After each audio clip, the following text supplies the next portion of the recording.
Hey guys, what's going on? It's Jeff. All right, today I'm going to tell you how to use inventory and how to leverage that inventory as a buyer to get a great deal. So here's a story. I wanted to share something with you. I wanted to give you an example of how you could use in a market like Seattle, how you can use listing inventory, so the number of total units on the market, how you could leverage that inventory into a buying opportunity if you're out there looking for a condo. I had a client recently who had kind of reached out to me, saw one of the videos, wanted to have me help them identify a building and then focus in on a unit that would be a good investment for their daughter. So the key for that whole scenario was, and you guys probably, if you haven't yet, make sure you check out the Seattle Condo Guide that I created. It's highlighted every single step from start to finish on what you guys need to do and should do in order to kind of start the process of thinking about buying a condo. At any rate, I'm going to kind of compress a lot of that market knowledge and a lot of those tips and tricks that I've given you guys into kind of this short story of what we did to leverage multiple units in a given building to get over a 10% discount. So as most of you guys know, Seattle's still a very, very good condo market. We only have about 160 units today.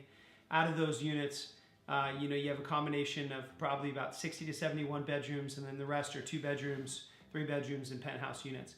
This particular client wanted a newer 2-bedroom unit. We took a look at one of the new construction buildings, and they just weren't willing to wait 2, 3, 4 years in order to move into a new construction build. So they wanted something immediately. She was working at a big firm downtown and wanted something within walking distance of her work. So we focused on Insignia Towers. It was my recommendation that they check it out. I took them through the building, the amenity space, and eventually they kind of fell in love with the building. Now, the key was that I made them aware that there were multiple units in the building, which is kind of the whole principle behind this video today. What we did was we focused on a floor plan that we really liked. In this case, it was an 03 floor plan. Okay, and in a twin tower project like Insignia, you have the south tower and the north tower. You'll have mirror images of some units in a certain stack from, like, let's say the 5th floor to the 27th floor. Now, what we did is we took this particular unit that we liked, the layout, and we found out that there were 3 units of this exact same layout in the building.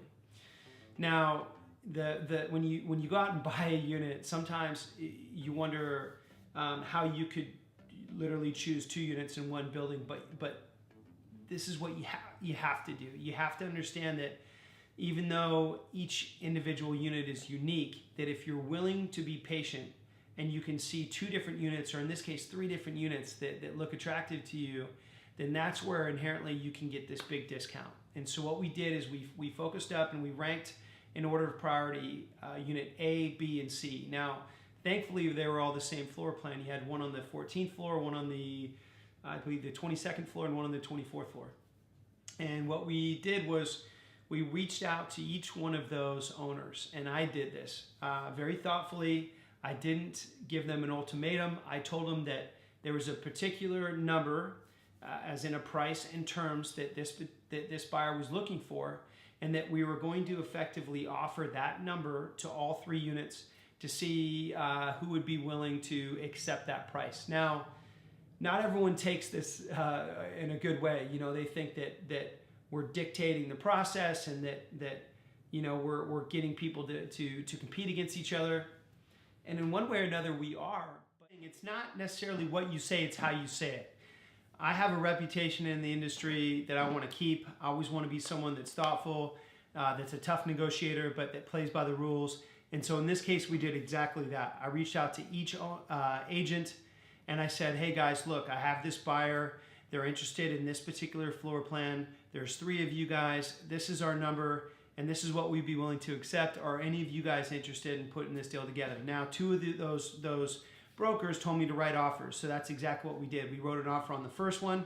That seller wasn't willing to go to our number, so we moved on. We went to the second one, and we didn't even have to go to the third at that point. the second owner was willing to discount their price, and in this case it was a little over 10%, in order for us to put the deal together. And what's remarkable about this, guys, is that, you know, this is still a good market. This is what we would consider a seller's market. But my buyer in this instance, you know, fell in love with the floor plan, not the unit. So we knew that even if we had to go to a different floor of the building to have that particular unit, that if we were disciplined and we were patient, that someone was going to give them a number.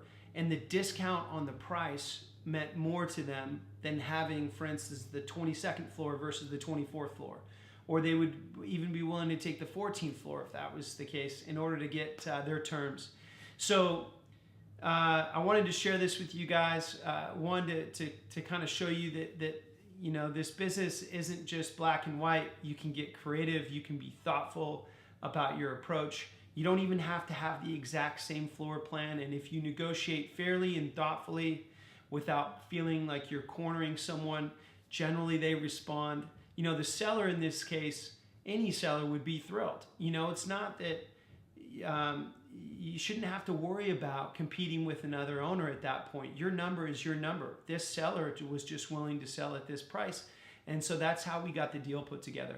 So what I encourage you guys to do, if you're out there looking for a condo in Seattle and you need to get thoughtful and creative about how to get your price, okay, or stay within your budget, find a collection of units that you're passionate about and make sure that those brokers and owners know that you're willing to be flexible and that you may take one unit over the other if it was the right price.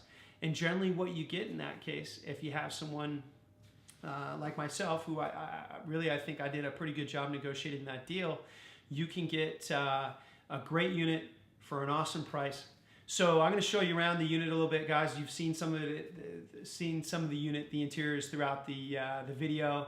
You guys know that I'm a huge fan of Insignia. I actually featured Insignia in the Seattle Condo Spotlight episode 2. If you guys haven't seen that yet, check it out. If you liked the video, if you have any comments, please leave them below. Hit like button if you liked it. And if you guys haven't subscribed yet, subscribe. Enjoy the content. This is something that I do as unselfishly as possible for you guys to learn and to understand more about the condo market and for me to share some of my expertise. So anyway, I hope you guys enjoy the video. We'll talk to you soon. See you on the next one.